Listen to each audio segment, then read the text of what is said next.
بسم اللہ الرحمن الرحیم۔ پہلے کیلکیریا کارپ پہ بات کی ہے، تو اب کیلکیریا گروپ کے ہی ایک اور میڈیسن کیلکیریا فاس پہ بات کرتے ہیں۔ دیکھتے ہیں کہ کیلکیریا فاس کے بچے، ان کی ساخت اور ان کا مزاج کس طرح کا ہوتا ہے۔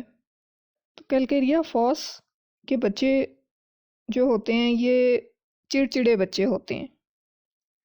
انہیں مسلسل توجہ کی ضرورت ہوتی ہے۔ جیسے جیسے یہ بچے بڑے ہوتے جاتے ہیں، بچے حساس ہوتے جاتے ہیں، اکثر بور اور ناخوش دکھائی دیتے ہیں اور بغیر کسی وجہ کے ناراض ہو جاتے ہیں۔ جب وہ بے چین ہوتے ہیں تو معمول کو ناپسند کرتے ہیں، روٹین لائف ان کو پسند نہیں ہوتی اور ان کو تبدیلیوں کی ضرورت ہوتی ہے۔ صبح اٹھنے میں ان کو پریشانی ہوتی ہے۔ اگر ہم چھوٹوں بچوں کی بات کریں جو دانت نکالنے کا زمانہ ہوتا ہے، تو اس زمانے میں تمام تکالیف جو بچوں کو آتی ہیں وہ تقریباً کیلکیریا فاس کور کرتی ہے۔ جو کھوپڑی کی ہڈیاں ہیں بچے کی، سر کی ہڈیاں وہ نرم ہوتی ہیں، بچے کا تالو دیر تک کھلا رہتا ہے، بار بار کھل جاتا ہے، بچہ دودھ پیتا ہے اور کہہ کر دیتا ہے، خون کی کمی اس کے اندر پائی جاتی ہے، چہرہ کمزور ہوتا ہے، سر پر پسینہ آتا ہے، زیادہ دیر سے چلنا شروع کرتا ہے۔ تو کیلکیریا فاس ایسی میڈیسن ہے، یہ ایک ایسی دوا ہے جو گروتھ کو بڑھاتی ہے۔ تو مزاج بچے کا چڑچڑا مزاج ہوتا ہے، وہ حساس ہوتا ہے۔ ہم ان بچوں کو ڈیٹیل میں دیکھتے ہیں تو ان میں عدم اعتماد پایا جاتا ہے۔ بچے آسانی سے بور ہو جاتے ہیں، بغیر کسی وجہ کے ناراض ہو جاتے ہیں، گھر میں وہ چڑچڑے سے ہو جاتے ہیں کیونکہ وہ ایک ہی ماحول سے اکتا جاتے ہیں، ان کو چینج چاہیے۔ تو جیسے ہی یہ بچے گھر پہنچتے ہیں تو دوبارہ باہر جانا چاہتے ہیں، دوستوں سے ملنا چاہتے ہیں، اور وہاں بھی زیادہ دیر تک نہیں رکتے، پہلے ایک جگہ پھر دوسری جگہ کسی اور جگہ۔ اب یہ جو ان کی ہیبٹ ہے، تو اس کی وجہ سے جو اندر کی ان کی بے چینی ہے، جو عدم اعتماد ہے، اس کی وجہ سے ان بچوں کے اندر سفر کرنے کی خواہش پائی جاتی ہے۔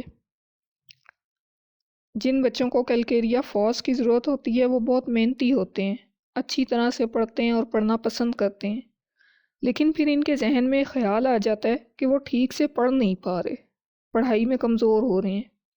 ان کے ذہن میں یہ خیال بیٹھ جاتا ہے کہ دوسرے انہیں نالائق سمجھ رہے ہیں اور انہیں بیوقوف سمجھ رہے ہیں، احمق سمجھ رہے ہیں۔ تو ان کے اپنے اندر جو یہ سوچ اٹھتی ہے، اس کی وجہ سے ان کے اندر اسکول سے ڈر پیدا ہو جاتا ہے۔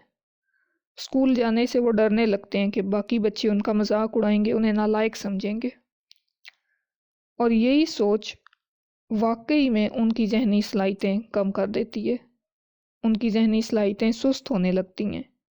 جب وہ سٹریس میں آ جاتے ہیں تو پھر وہ سر درد یا پیٹ درد کا ان کو مسئلہ ہوتا ہے، ان کو سر میں درد یا پیٹ میں درد رہنا پڑتا ہے اپنے سٹریس کی وجہ سے، اور پھر وہ اسکول کے حالات کا مقابلہ نہیں کر سکتے۔ بچے کمزور اور تھکے تھکے ہوئے سے ہو جاتے ہیں، سوچ سوچ کے، سٹریس لے لے کے وہ ان کا وزن بھی کم ہونا شروع ہو جاتا ہے اور وہ تھکے تھکے سے لگنے لگتے ہیں۔ اس لیے یہ اسکول کے بچوں کی بیماریوں کی اہم ترین دعا ہے۔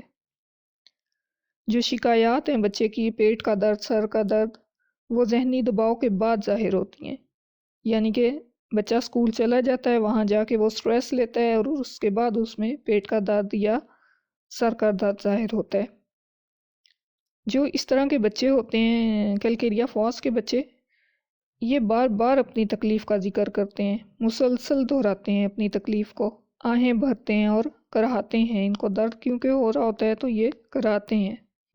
اب جب پیٹ کے مسائل پیدا ہوتے ہیں بچے کے اندر، تو اس کے جو ڈائجسٹو سسٹم ہے، جو نیوٹریشن کی ابزارپشن ہے، وہ ڈسٹرب ہوتی ہے، اور پھر بچہ اکثر ہڈیوں میں، جوڑوں میں، دانتوں کی بیماریوں میں مبتلا ہو جاتا ہے۔ تو اس طرح کے بچے جو پہلے پڑھائی میں اچھے ہوں لیکن پھر ایک دم سے وہ ڈل ہو جائیں، اسکول سے خوفزدہ رہنے لگیں، اور ان کو ہڈیوں کی یا دانتوں کی بیماریاں ہو رہی ہوں یا ان کے مسلز میں درد رہتا ہو، تو ایسے بچوں کے لیے ہومیوپیتھی بہت کچھ کر سکتی ہے۔ اس کا علاج ہومیوپیتھی میں موجود ہے اور یہ مسائل حل ہو سکتے ہیں۔ جب اس طرح کا بچہ ہمارے سامنے آتا ہے تو ہم اس کو کمپیئر کر لیتے ہیں فاسفورس کے ساتھ، آئوڈم کے ساتھ، ٹیوبرکیولینم کے ساتھ، سورائنم، سلفر کے ساتھ، ہیپر سلف کے ساتھ، روٹا کے ساتھ، اور جو میڈیسن سوٹیبل ہو وہ بچے کو دی جائے تو بچے کو ان مسائل سے چھٹکارا مل جاتا ہے۔ اللہ ہم سب کے لیے آسانیاں کرے اور ہمیں آسانیاں بانٹنے کی توفیق دے۔ اللہ حافظ۔